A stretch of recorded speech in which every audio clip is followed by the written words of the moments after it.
তোমাদের যেহেতু পরীক্ষা একদম সামনে, তার জন্য তোমাদের জন্য আমি নিয়ে এসেছি যে এর আগের বছর এই পরীক্ষাতে কোন কোন প্রশ্নগুলি এসেছিল।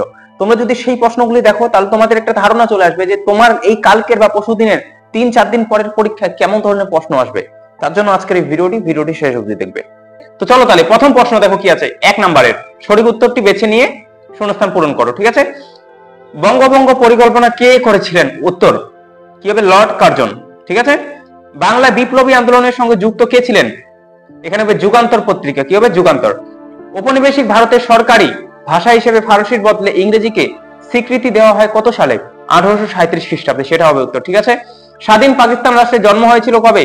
1947 খ্রিস্টাব্দের 14 আগস্ট। ভালো করে মনে রাখবে, আমার একটু শরীরটা অসুস্থ আছে। তারপর 19 নম্বর প্রশ্ন, পৃথিবীর বৃহত্তম সংবিধান কোনটি? সেটার উত্তর কি হবে?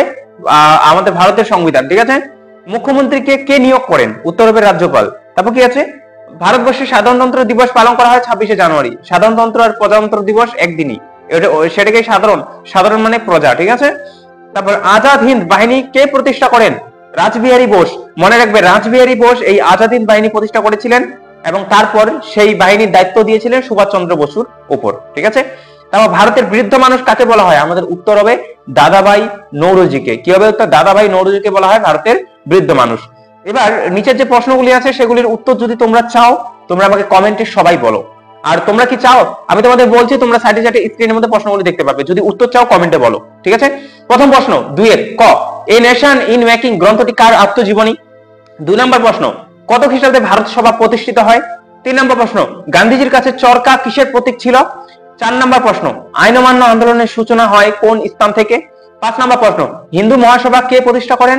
6 নম্বর প্রশ্ন, বর্তমান ভারতবর্ষের রাষ্ট্রপতির নাম কি? ঠিক আছে, তারপর ভারতবর্ষের সংবিধানে কত লোকসভার সংখ্যা কত? তারপর প্রশ্ন, বঙ্গভঙ্গ কবে রদ হয়? তারপর চলো এবার তোমাদের দেখো 3-এর যে প্রশ্নগুলি আছে। দাদাভাই নৌরোজি, তোমরা এখানে দেখতেই পাচ্ছ বেমানান শব্দগুলি মেলাতে হবে। ঠিক আছে, ক খ গ ঘ, তোমরা 4টি প্রশ্ন এখানে সাইডে দেখতে পাচ্ছ, বেমানান শব্দগুলি খুঁজে বার করতে হবে। তোমরা এটা নিজে করবে, দেখতে পাচ্ছ। এবার 4-এর প্রশ্নগুলি দেখো, ঠিক না ভুল? প্রথম কি, কংগ্রেসের প্রথম সভাপতি ছিলেন উমেশ চন্দ্র বন্দ্যোপাধ্যায়। ঠিক না ভুল সেটা তোমরা জানো, যদি উত্তর চাও কমেন্টে বলো। ক্ষুদিরাম বসু ও প্রফুল্ল চাকি কিংস ফোর্টকে মারতে গিয়েছিল, সত্য না মিথ্যা বলো? মহাত্মা গান্ধীকে সীমান্ত গান্ধী বলা হয়, এটা মিথ্যা হবে। ঠিক আছে, হিন্দুস্তান বলতে তখন মূলত উত্তর ও মধ্য ভারতকে বোঝাতো, তোমরা জানো, সত্য না মিথ্যা? সুভাষচন্দ্র বসু খিলাফত আন্দোলনের সমর্থন করেছিল, কি হবে? এটা মিথ্যা হবে। পাকিস্তান প্রস্তাব তোলা হয়েছিল 1940 খ্রিস্টাব্দে লাহোর অধিবেশনে, কি হবে? তোমরা বলো, সত্য না মিথ্যা? যদি উত্তর চাও কমেন্টে বলো। ভারতের সংবিধানে কার্যকর হয় 1950 সালে 26শে জানুয়ারি। হ্যাঁ, এটা সত্য। এটা পশ্চিমবঙ্গের আইনসভা এক কক্ষ বিশিষ্ট, দীর্ঘ নম্বর প্রশ্ন, সত্য না মিথ্যা তোমরা বলো। তারপর দেখো কয় স্তম্ভ ক্ষয় স্তম্ভ আছে, তোমরা স্ক্রিনে দেখতে পাচ্ছ, আমি প্রত্যেককে বলছি না। তারপর এবার 6-এর যে প্রশ্নগুলি আছে 2-3টি বাক্যে উত্তর দাও। প্রথম প্রশ্ন, ভারত সভা প্রতিষ্ঠার উদ্দেশ্য ছিল কি? খ নম্বর প্রশ্ন, সভা সমিতির যুগ কাকে বলে? গ নম্বর প্রশ্ন, বর্গাকার চাষি বলতে কি বোঝো? ঘ নম্বর প্রশ্ন, ভারতের সংবিধানে 2টি মৌলিক অধিকারের নাম লেখো। তারপর 19 নম্বর প্রশ্ন, কবে কাদের মধ্যে পুনা চুক্তি স্বাক্ষরিত হয়? 6 নম্বর প্রশ্ন, 2টি পরিবেশ বাঁচাও আন্দোলনের নাম লেখো। এখানে এরকম বলা হয়েছে। তারপর তোমাদের যেটা 7-এর যে বড় প্রশ্নগুলি আছে সেগুলি আমি বলে দিচ্ছি। কে কেন ফরওয়ার্ড ব্লক দল প্রতিষ্ঠা করেন? ঠিক আছে, তারপর কি আছে? এবার আছে কাকে কেন সীমান্ত গান্ধী বলা হয়? তারপর কি আছে? সাম্প্রদায়িক বাটোয়ারা নীতি কি বোঝো, বলো। ঠিক আছে, তারপরে কি?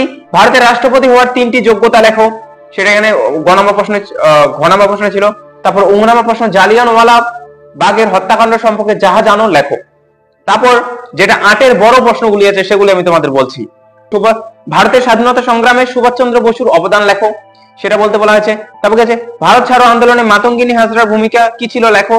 তারপরে ভারতের সংবিধানে নাগরিকদের মৌলিক কর্তব্যগুলি সম্পর্কে লেখো, বলতে বলা হয়েছে। ভারতের প্রধানমন্ত্রী ক্ষমতা ও কার্যাবলী সম্পর্কে আলোচনা করো। তাহলে তোমাদের এই ছিল সমস্ত প্রশ্ন। তোমরা যদি সমস্ত প্রশ্নের উত্তরগুলি চাও, তোমরা যখন কমেন্টে জানাবে, কমেন্টে জানানোর মাত্র 2 ঘন্টা পর তোমরা সমস্ত তার উপর একটা নতুন ভিডিও পাবে। আর যদি ভিডিওর সাথে সাথে তোমরা যদি পিডিএফ চাও, সমস্ত কিছু পাবে। তোমরা শুধু কমেন্টে জানাও আর এভাবে চ্যানেলের সাথে থাকো।